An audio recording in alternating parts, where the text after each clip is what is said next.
welcome to my video while living with the brand new GMC Canyon, and we start the week with a massive torrential thunderstorm on the first day. Oh boy, absolutely pouring, huge thunderstorm. Yeah, all right. We're not gonna check out the exterior right now because I don't want to get any more soaked than I already am. Finished a day of work and the weather is substantially better. It's no longer pouring rain, so we can check out the refreshed new GMC Canyon. This is an AT4. We already got to drive this, did some off-roading, some different comparison of the trims. We're spending a week living with the AT4 in the real world, seeing what it's like.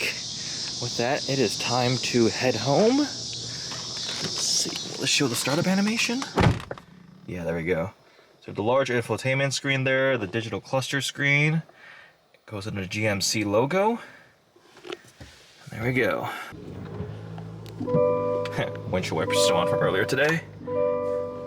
Quick glimpse at the interior. We have the new infotainment screen, which is quite nice. We've got wireless Apple CarPlay pulled up. We've got a podcast playing. We've got actual physical controls. I've got my cooled seat going, AC, also the climate control stuff.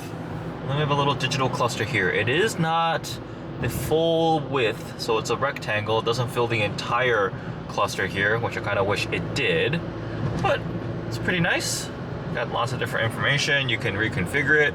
You will note I have disabled the front collision. The alert is still on, but the actual brake intervention, I gotta see if I can like change the level of sensitivity. It was extremely sensitive. Like I legit wasn't anywhere close to rear-ending somebody in front of me, and it just slammed on the brakes, full ABS. So I didn't enjoy that part of it. So I've actually lessened the impact or the interference that it can do.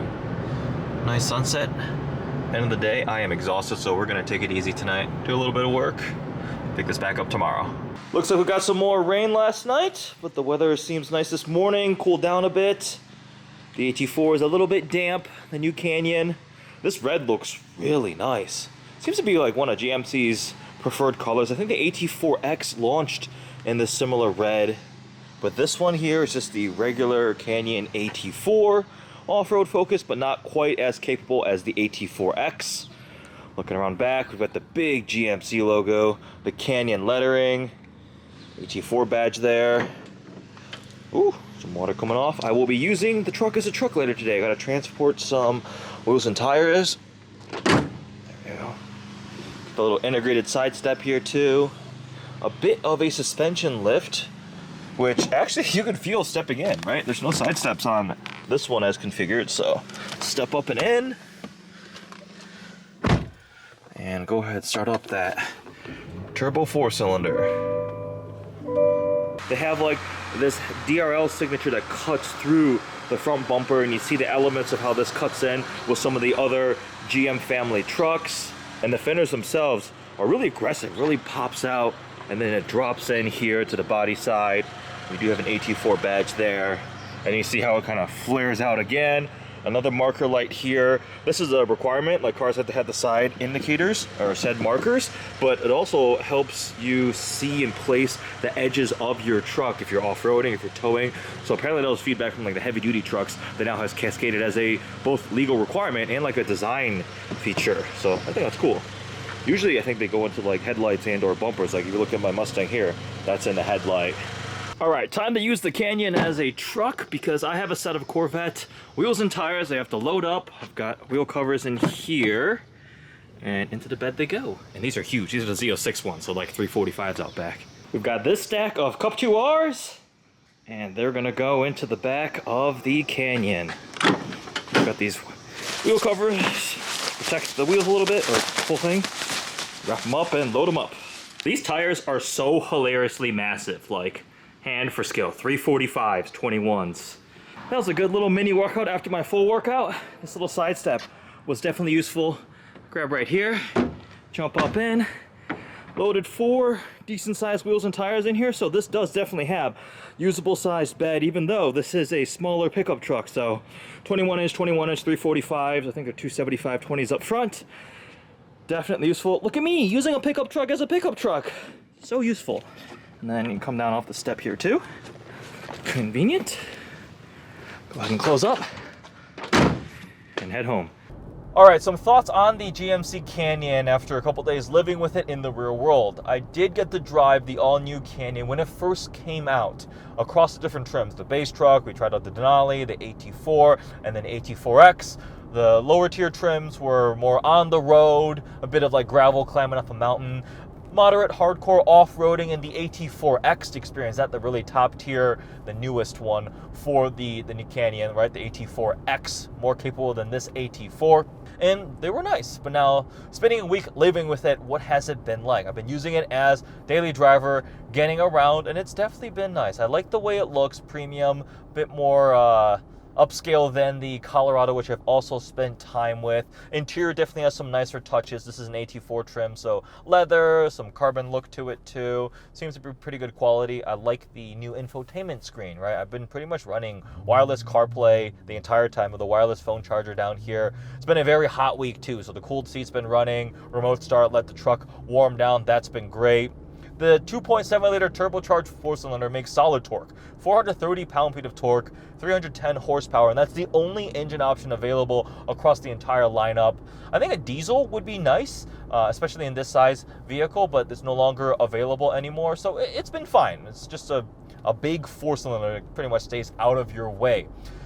The big thing, spending a week driving it now in the real world, like parking, everything, it's just such a more convenient size. You get the perks of having a truck, ground clearance, some of the capability, visibility, things like that, but it's not just so massive. I mean, the newest Silverados, Sierras, F-150s, Rams, they're very, very nice. Like, I love the Raptor, Raptor R. Denali Ultimate is a fantastic luxury truck, but they're huge. They're just absolutely massive, right? So the Canyon and the Colorado, and of course the Ranger, the Tacoma, things like that in the segment are much more manageable size. And then you have obviously the little baby trucks, right? The whatever the Hyundai one is called, and then the Ford Maverick. But those are like almost, they feel like toys. This has more of that capability, the well-rounded aspect of it. I did actually use, you saw the bed. I put wheels and tires back there, and it's comfortable. One of the big things that drew me to a truck, I actually had one, was live in the Midwest. Our roads are terrible, right? You got potholes, craters, cracks.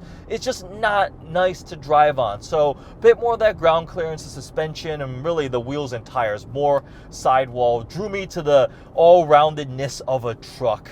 And this reminds me of why I chose that, right? It's comfortable. You don't really worry about stuff. Yes, this is the AT4 trim, so you get the suspension lift, the more aggressive different pieces to it. So yeah, it can handle pretty much whatever you throw at it.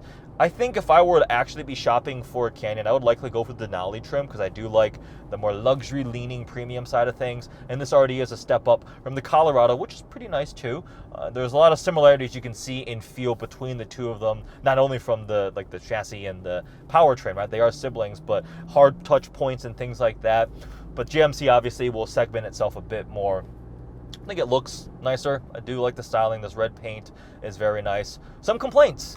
The collision avoidance system drives me absolutely insane. I don't know why it's so sensitive. Sometimes in vehicles you can change like the threshold and things like that, and I went in through the system and it's just on or off. So I've turned off the collision avoidance where it actually hits the brakes for you, because it went like full ABS braking once and I'm like, I wasn't gonna hit anybody. It still beeps at me like crazy. And it's not just me. Like, you may think, Eddie, you're just driving like an idiot. No, I had passengers in the truck with me and it did it once, and I turned, I'm like, did you see? Well, it just did it right there. I'm doing 35 miles an hour, following equal distance to the Corvette in front of me, and what was going to happen? So then I asked the passenger, I'm like, did you feel like we're about to rear end somebody? They're like, no, you're doing 25 miles an hour. I'm like, exactly. I don't know why that's so sensitive. So that's going to be my complaint. I may just turn it off for the rest of the 2 days, whatever. I know it's a safety feature, right? But it's too sensitive for some reason on this one. I complained the screen doesn't go full width. I already complained about it in the other one. Otherwise, like, it's been pretty good. Now, Toyota did just launch the Tacoma, which came out after I first drove this. And from everything I saw, I haven't driven one yet, but everything I saw on paper and in videos, I was like, ooh, they did step it up too. So I think that's going to be the stiffest competition for the Canyon. Obviously, the Colorado itself will also be competition to the Canyon. I did have a very, very hard time trying to think of how the AT4X is that much better than the ZR2 Canyon. Colorado AT4X versus the ZR2 Canyon. No, Colorado. the two trucks, right? The hardcore off-road most capable one, because it is a lot more expensive. You get nicer materials and stuff like that. So it'll be interesting when I actually get to drive the Colorado's ZR2. That's the name. They all start with C's. Come up with different names. But yeah, this has been a good week living with the Canyon AT4. Here's the window sticker to this 2023 Canyon AT4 crew cab. So it's finished in volcanic red tint coat, that beautiful paint, jet black and timber interior, the 2.7 liter turbo high output 4-cylinder, and an 8-speed automatic transmission. So AT4 has some off-road credentials too: off-road suspension, locking rear diff, 2-speed transfer case, all-terrain tires, got plenty of connectivity technology, interior stuff from the touchscreen to the diagonal cluster, wireless CarPlay, Android Auto. Let's see, on the exterior you have the rear bumper corner step called out, outlet, and the bed. In terms of actual options, we have the AT4 Premium Package at $1,840. We have the $1,000 sunroof. We have the $645 paint job, spray and bed liner for $475. As option, $49,355. So just under $50,000. 17 city, 21 highway, 19 combined. There's a quick look at the window sticker on this Canyon AT4. Remote start the truck, last day. That's the cold start on a 2.7 liter Turbo 4 GMC Canyon. Let it cool down a bit, load stuff up. We are heading off to Michigan. Pull that lever, put the seats up. Oh, that's not a ton of space. Smaller truck, right? So I can slide my suitcase back here, but all right, that'll work. I don't want to ruin the leather, so. Well, that wraps up my week living with the refreshed new GMC Canyon AT4. Make sure you go check out my full review too. When I first drove all the different trims and did some off-roading, the AT4X was quite a lot of fun. Thanks for watching.